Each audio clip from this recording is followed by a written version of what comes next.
Partout dans le monde, des jeunes femmes s'engagent. Elles défendent des causes différentes, mais elles ont un point commun. Ce sont des forces de progrès.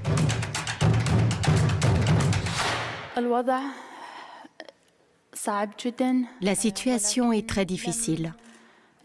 Mais nous ne nous laisserons pas abattre par Daesh, par ceux qui ont soutenu Daesh, par la guerre et toutes les destructions que nous avons subies.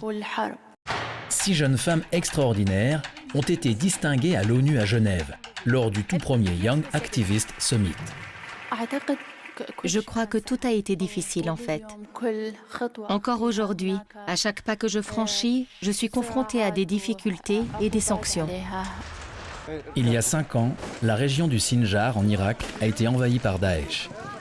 Les femmes et les filles ont été enlevées et réduites en esclavage sexuel. Nadia Mourad était l'une d'elles. Elle a réussi à s'échapper. Et depuis, elle mène campagne pour alerter le monde sur la condition de son peuple, les Yazidis.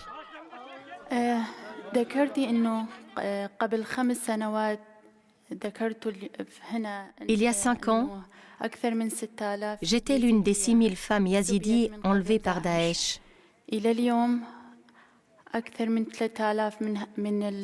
Plus de la moitié d'entre elles manquent encore. Elles sont en Syrie et en Irak. Elles sont toujours victimes de violences et de viols.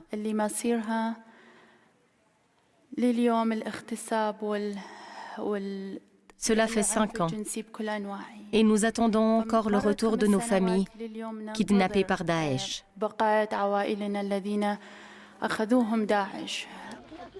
Nadia Mourad aide les femmes et les familles à surmonter le traumatisme. Elle accompagne le deuil et reconstruit des vies.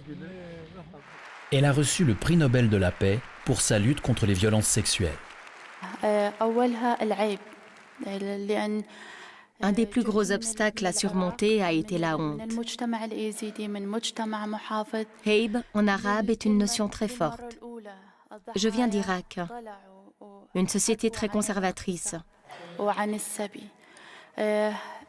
Et pour la première fois, nous avons dit publiquement que nous avions subi des viols. À l'époque, il n'était pas permis aux femmes et aux filles de parler de viol ou d'esclavage sexuel. C'était une grande honte d'en parler à ma famille ou à la société en général.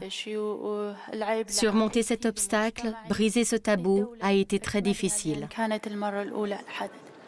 Nadia Mourad et tant d'autres comme elle s'engagent sans relâche parce que changer le monde, c'est possible.